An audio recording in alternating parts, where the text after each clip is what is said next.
tive depoimentos de empresários que disseram que adquiriram a fama do caro a partir do momento que colocaram, por exemplo, um ar-condicionado. Falaram, não vou entrar porque essa loja tem ar-condicionado, então deve ser cara. Eu acho que isso aí passa pelo Loja que Fala, fazer sempre uma comunicação, pode ser um folhetinho dizendo assim, a loja X está com um ambiente mais agradável para você, mas os preços continuam os mesmos. Esse é um recado que tem que ser dado, que tem que ser batido. Tá? Os vendedores têm que estar prontos aqui, quando virem um cliente que está virando a cara porque notou que com ar-condicionado não é mais para ir para o bolso dele, diz assim, mas fulano, você vem sempre aqui, nós só estamos agora no fresquinho aqui, tá uma coisa agradável, mas são os mesmos vendedores, são os mesmos produtos, são os mesmos preços, principalmente os mesmos preços, porque essas místicas de caro e barato surgem muito, em grande parte, vinda dos concorrentes que estão invejosos. Sim, né? Então, os concorrentes é que espalham isso, esse aumentou o preço, agora tá se achando grande, então isso a gente tem que cuidar muito, né? E por isso que eu prego, a pessoa tem que fazer pesquisa. Pesquisa significa gastar sola de sapato e conversar com as pessoas. Então, o empresário, e ele tem que estimular os funcionários a fazer isso, eles têm que estar atentos ao que as pessoas falam dele. Falam da loja dele e falam das redondezas. E a gente tem que ter os nossos espiõezinhos para ver o que os concorrentes estão falando para os nossos clientes. Porque os clientes circulam, né? Então, se nós dois fôssemos concorrentes, os mesmos que fossem na minha loja iriam na sua, né? Se eu começasse a falar mal da sua loja, como é que você poderia saber? Mas eles estariam, né, influenciados pela minha maledicência, pela minha, né, calúnia. Pois é, até a força. Então a gente tem que ter as antenas muito ligadas para detectar, e nem todo mundo é ético, né? Nem todo mundo é ético no mercado. Tem muita gente que cresce torpedeando os outros, né? Então a gente tem que cuidar. Bom, então, além da pesquisa, então vamos dizer que a gente fez Começa por pesquisa. Fazemos o levantamento e chegamos. Aí a gente pode chegar a duas conclusões. Uma, está satisfatório ou está insatisfatório. Daí para frente, como que a gente pode lidar? Uma dica quente, tá? Não precisa ser uma empresa grande para fazer. Reunir um conselho de clientes, tá? Todo mundo tem uma lista de 5 ou 6 ou 10 melhores clientes. Começa a manter regularidade com essas pessoas. Se as pessoas elas frequentam mais a loja e gastam mais regularmente, elas merecem vantagens. Não digo nem desconto, mas elas merecem um bom happy hour, ou um fim de tarde, um chá, ou uma cervejinha, ou um refrigerante com salgadinhos, em volta de uma mesa, e a pessoa diz assim, falem o que vocês estão achando da gente. Fala o que vocês estão achando do nosso atendimento, fala o que vocês estão achando dos nossos preços. E está provado, quando o cliente é chamado a opinar, ele mais sugere do que critica, sabia? Os call centers, esses centrais de atendimento, eu já participei, na época, principalmente da Claro, eu me fingia de atendente e eu ouvi... O que as pessoas estão dizendo? As pessoas não ligam só para reclamar. E se a gente reunir clientes, eles não vão só reclamar. Pelo contrário, se a gente pergunta o que você acha que deveria mudar aqui, as pessoas não param de dar sugestões, e muitas sugestões maravilhosas, porque elas vêm de uma pessoa que está olhando o estabelecimento comercial, a loja, com o melhor olhar, que é o olhar do cliente, né? Porque é aquilo que eu comecei no início. A gente olhando aqui, a gente não vê às vezes o que tem fazer para melhorar, mas o cliente sabe o que tem que fazer. Por exemplo, o cliente sabe que é apertado chegar lá no fundo no caixa. O cliente pode dizer assim, bota o caixa na metade da loja, vai ficar melhor para transitar. O cara diz, eu nunca tinha pensado nisso, porque ele nunca fez o trajeto do cliente. O que o cliente faz, né? Exatamente, então a sugestão é, faça o trajeto do cliente, trajeto desde a entrada, desde olhar do outro lado da rua, ver que a fachada está torta, né? Clientes, lojas que têm atendimento por telefone, experimente falar com você, né?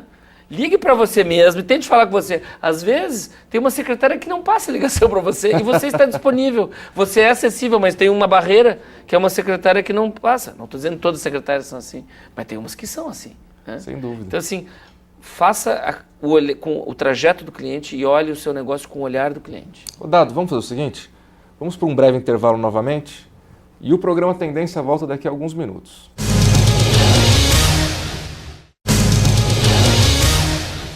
Estamos de volta com o programa Tendência. Eu aproveito agora para falar do curso Caminho do Líder Samurai, um curso de excelência pessoal voltado ao crescimento, ao autoconhecimento e ao desenvolvimento da liderança.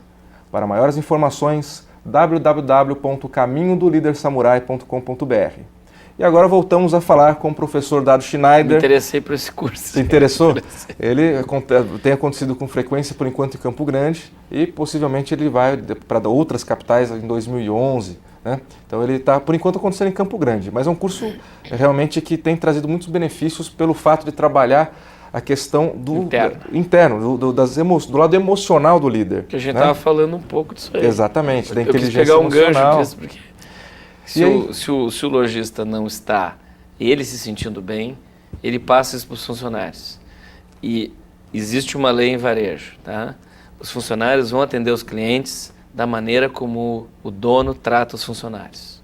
Isso é lei em varejo. Você pode até fingir, mas isso passa no olhar, passa na postura corporal, passa na voz tímida de não explicar, passa na vontade de não querer mostrar mais uma opção ou não dar uma devida atenção. Isso, às vezes naquele olhar de medo, de pânico. De pânico, de temor. Então, assim, ó, isso tudo passa. Então, na verdade, quando a gente fala que a loja tem que dizer, ela tem que dizer exatamente o que é. E se a pessoa não é um bom empresário, dificilmente com o tempo os clientes descobrem. Os clientes descobrem. Então, assim, ninguém engana por muito tempo. Os clientes descobrem. E falando agora com relação, por exemplo, a público, tá? Tem muita gente que tem a fantasia assim, hoje eu trabalho com a classe C e D, né, que é a classe menos abastada, vamos colocar assim. De repente, se eu trabalhasse com a classe A, ficaria rico. Como que é? Isso estrategicamente vale a pena? Isso varia muito de mercado para mercado e do segmento que a pessoa atua. Mas assim, é óbvio, olhando para a pirâmide social, é mais fácil uma loja classe AB se voltar para o público CD do que o contrário. Porque uma questão, né, nós temos uma sociedadezinha de castas disfarçada no Brasil, assim, né? Sim. Então, assim, é muito difícil a pessoa classe AB se interessar por algo CD. O contrário existe. O cara das classes CD diz assim, um dia eu vou ter aquilo lá.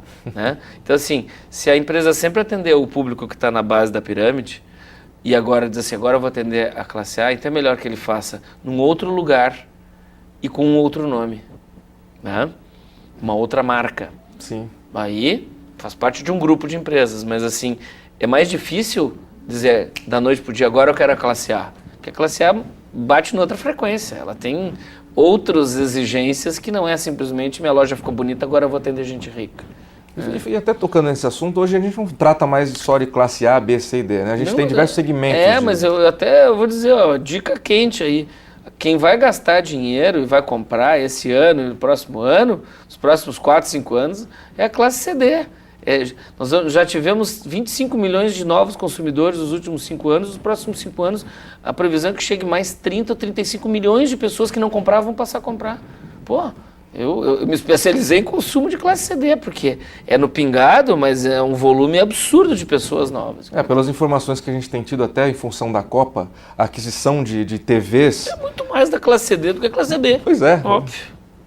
E agora notebooks, e agora com expansão de bandas largas e acesso à internet que vai ser facilitado, e eu acho que tem que ser mesmo, o país dá um salto de qualidade em todos os sentidos, porque internet significa informação.